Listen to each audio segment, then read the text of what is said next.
Welcome to Donmar TV News Channel. Halos 1,000 lote ang inilaan ng Kauswagan, Lano del Norte para sa Balik Probinsya, bagong pag-asa program ng pamahalaan. Ay kay Mayor Romel Arnado, hindi lamang BP2 program ang kanilang ilalagay sa lugar dahil magsisilbi rin itong relocation site ng kanilang mga residente. Prioridad nilang ilipat dito ang mga nakatira sa dalampasigan. Ibinida rin ni Arnado na bukod sa ligtas mula sa baha, ang relocation site, mataba rin ang lupa rito kaya't maaring magtanim ang ating mga kababayan. BP2 program na nilagay namin dito, but also our relocation site. Meron tayong relocation dito na almost 1,000 lots na itong area, ang neighboring area nito is also a relocation area. Dito na itatayo yung future na barangay hall. Malapit dito yung aming municipal airstrip. Dito yung it's on a higher ground, safe sa mga floods. And then the area is slopey, very firm yung lupa, and then very fertile din. No? This area is perfect for a relocation site.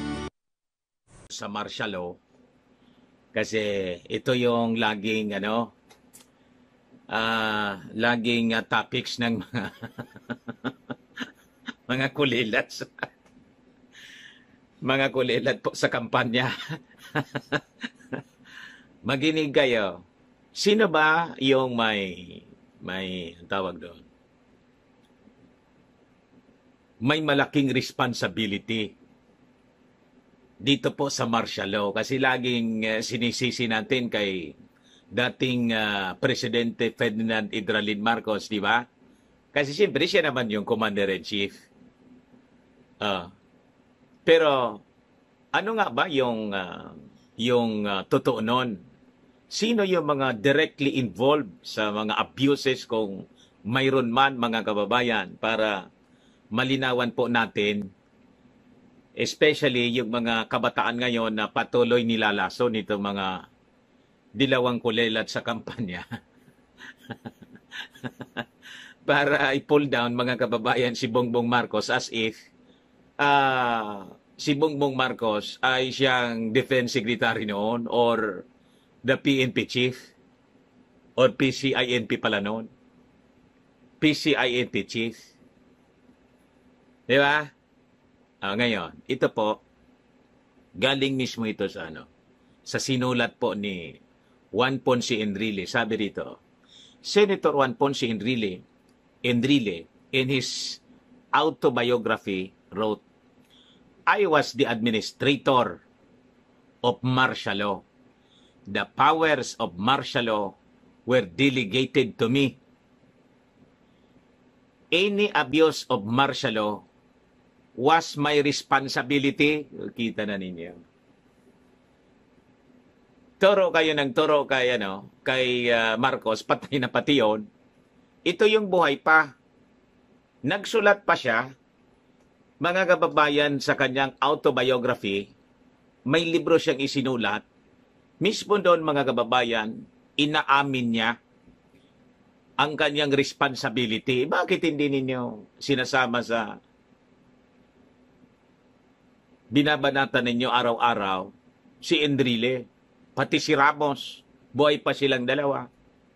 Kasi hindi kandidata for president. Yung mga tao ito talaga. Gusto ninyong i-check?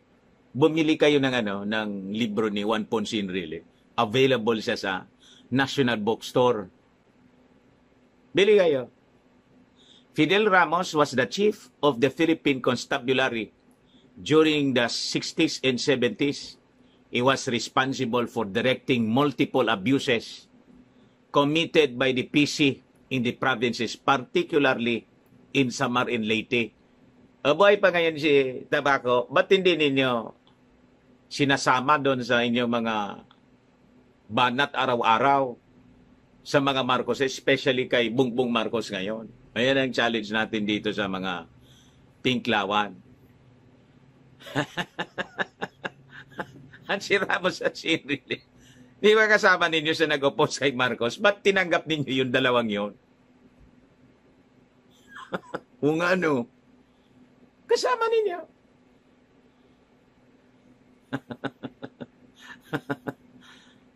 Sila mismo yung nag-implement.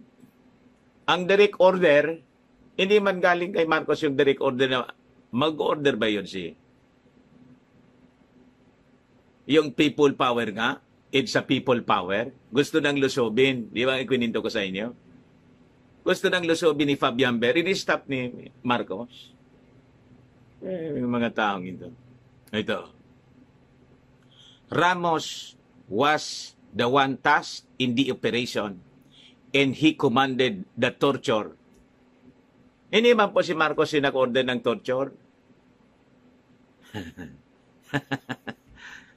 Justice Aurora Resina, then chairman of the Commission on Human Rights, issued a clearance that President Marcos had no record of human rights violation. You see, kayo yung nagtitwist ng history. Kayo yung revisionist ng history. Ayaw ninyo ng totoong kwento. Ito mismo by admission by these people. And sabi ni Harry Roque, based sa kanyang pagkakaalam, wala mang kaso anyang human rights violation si Bongbong Marcos. Wala. Kahit yung pandarambong, wala. Kung may kaso, may conviction ba? Wala.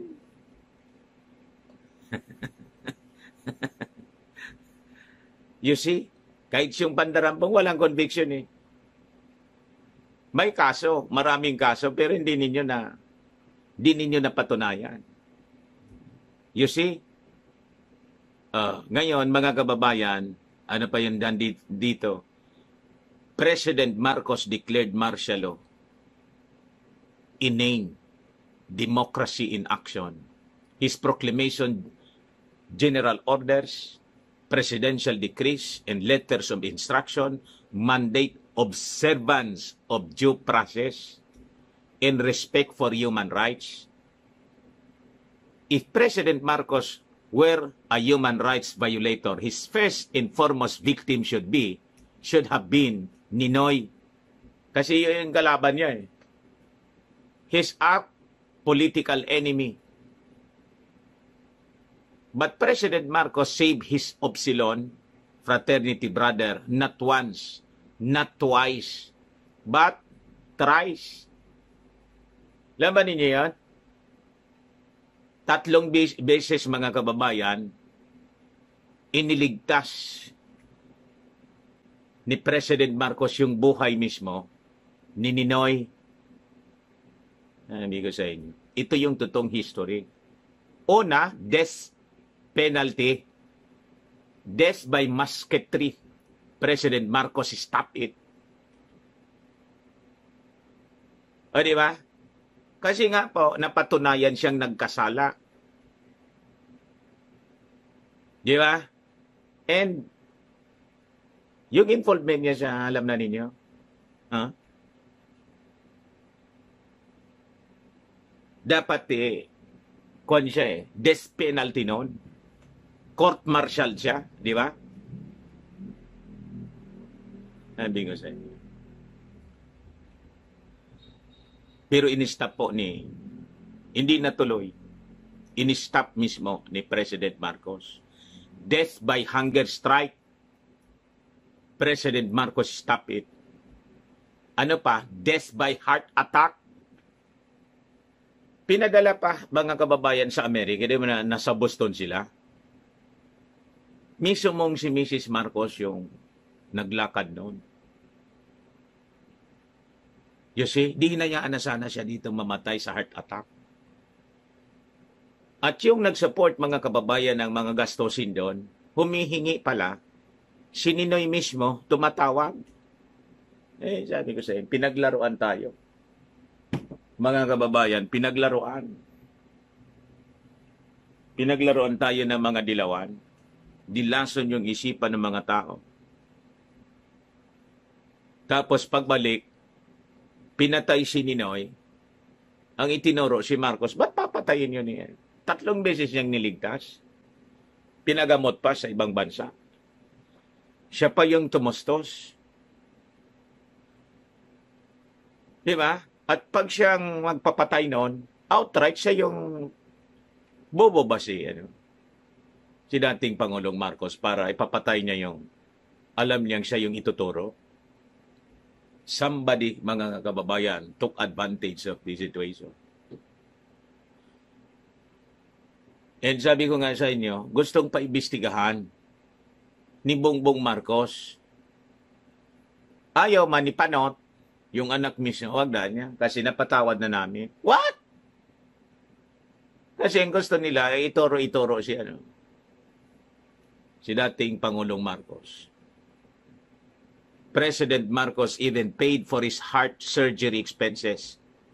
Before Ninoy boarded his plane to the US, he wrote, I pray to God that someday, when the midst of political controversy disappeared, I shall return to thank you personally. Yang gusto siyang bumalik dito, pinagsabihan siya ni Marcos. Huwag ka niya baka. Alam ni Marcos na may nagkaka-interes para isisi sa kanya. Huwag ka niyang umuwi. Nagpilit. Ayun. Kita niya?